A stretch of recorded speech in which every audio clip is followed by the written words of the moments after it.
ರಿಜ್ವಾನ್ ಅರ್ಷಾದ್ಗೆ ಸಚಿವ ಸ್ಥಾನಕ್ಕಾಗಿ ದೇವಸ್ಥಾನ ದರ್ಗಾದಲ್ಲಿ ವಿಶೇಷ ಪೂಜೆ ಪ್ರಾರ್ಥನೆ.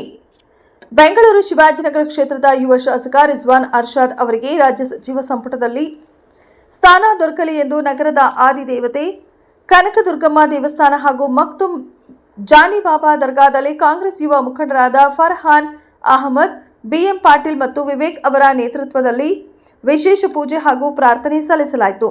ಈ ಸಂದರ್ಭದಲ್ಲಿ ಕನಕದುರ್ಗಮ್ಮ ದೇವಸ್ಥಾನದಲ್ಲಿ ತೆಂಗಿನಕಾಯಿ ಹೊಡೆದು ವಿಶೇಷ ಪೂಜೆ ನೆರವೇರಿಸಿದ ಮುಖಂಡರು ಬಳಿಕ ಮಕ್ತುಮ್ ಜಾನಿಬಾಬಾ ದರ್ಗಾದಲ್ಲಿ ಛತರ್ ಸಮರ್ಪಿಸಿ ವಿಶೇಷ ದುವಾ ಸಲ್ಲಿಸಿದರು. ರಾಜ್ಯ ಸಚಿವ ಸಂಪುಟ ವಿಸ್ತರಣೆಯಲ್ಲಿ ರಿಜ್ವಾನ್ ಅರ್ಷಾದ್ ಅವರಿಗೆ ಸಚಿವ ಸ್ಥಾನ ದೊರಕುವಂತೆ ಪ್ರಾರ್ಥಿಸಲಾಯಿತು. ಕಾರ್ಯಕ್ರಮದ ಬಳಿಕ ಮಾತನಾಡಿದ ಕಾಂಗ್ರೆಸ್ ಯುವ ಮುಖಂಡ ಫರ್ಹಾನ್ ಅಹಮದ್, ರಿಜ್ವಾನ್ ಅರ್ಷಾದ್ ಅವರು ಯುವಕರ ಆಶಾಕಿರಣವಾಗಿದ್ದು ಪಕ್ಷ ಸಂಘಟನೆ ಹಾಗೂ ಜನಸೇವೆಯಲ್ಲಿ ನಿರಂತರವಾಗಿ ತೊಡಗಿಸಿಕೊಂಡಿದ್ದಾರೆ ಎಂದು ಹೇಳಿದರು. ಶಿವಾಜಿನಗರ ಕ್ಷೇತ್ರದ ಅಭಿವೃದ್ಧಿಗೆ ಅವರು ನೀಡಿರುವ ಕೊಡುಗೆ ಗಮನಾರ್ಹವಾಗಿದ್ದು ಅಲ್ಪಸಂಖ್ಯಾತರು, ಯುವಕರು ಹಾಗೂ ಬಡವರ ಧ್ವನಿಯಾಗಿ ಕೆಲಸ ಮಾಡುತ್ತಿದ್ದಾರೆ ಎಂದರು.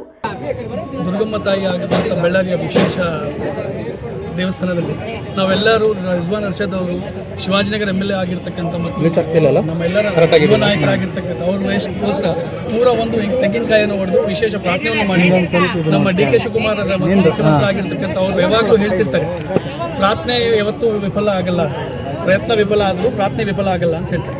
ನಾವು ಅದೇ ರೀತಿಯಲ್ಲಿ ಇವತ್ತು ಯುವ ಕೋಟದಲ್ಲಾಗಲಿ ಅಥವಾ ಒಬ್ಬ ಯುವ ಧ್ವನಿಯಾಗಿ ನಮ್ಮೆಲ್ಲರ ಪರವಾಗಿ ಮಾತಾಡಲಿಕ್ಕೆ ಮಾನ್ಯ ರಿಜ್ವಾನ್ ಅರ್ಷಾದ್ ಅವರಿಗೆ ಒಂದು ಅವಕಾಶ ಕೊಟ್ಟು ಕ್ಯಾಬಿನೆಟಲ್ಲಿ ಸೇರಿಸ್ಕೋಬೇಕಂತೇಳಿ ಈ ಮೂಲಕ ಆ ತಾಯಿ ಹತ್ರ ಬೇಡ್ಕೊಂತೀವಿ. ನಿಮ್ಮ ಮೂಲಕ ವಿನಂತಿನೂ ಮಾಡ್ಕೊತೀವಿ ಪಾರ್ಟಿ ಹೈಕಮಾಂಡ್ ಇದೆ ಸರ್. ಅವ್ರಿಗೆ ಡಿಮ್ಯಾಂಡ್ ಇದೆ, ಬಟ್ ಎಲ್ಲರಿಗೂ ಅವಕಾಶ ಬರಬೇಕಲ್ಲ ಸರ್.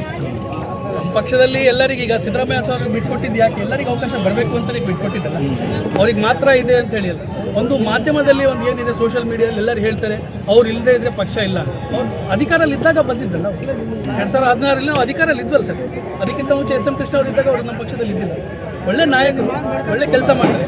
ಈಗಲೂ ನಿಮ್ಮ ಮೂಲಕ ನಾನು ಭಾವಿಸಿದ್ದೀನಿ ಅಂದರೆ ಬಂದು ಪಕ್ಷ ಸಂಘಟನೆ ಮಾಡ್ತಾರೆ ಅಂತೇಳಿ ಈಗ ಪಕ್ಷನ ಸಂಘಟನೆ ಮಾಡಿ 2028 ಮತ್ತೆ ಅಧಿಕಾರಕ್ಕೆ ತರಬೇಕು, ಅಧಿಕಾರ ಚುಕ್ಕಾಣಿ ಹಿಡಿಬೇಕು ಅಂಥೇಳಿ ಅವ್ರು ಆ ಪ್ರಯತ್ನ ಮಾಡ್ತಾರೆ ಅಂಥೇಳಿ ನಾನು ಅಂದ್ಕೊಂಡಿದ್ದೀನಿ. ನಿಮ್ಮ ಮೂಲಕ ವಿನಂತಿ ಕೂಡ ಮಾಡ್ಕೊತೀನಿ.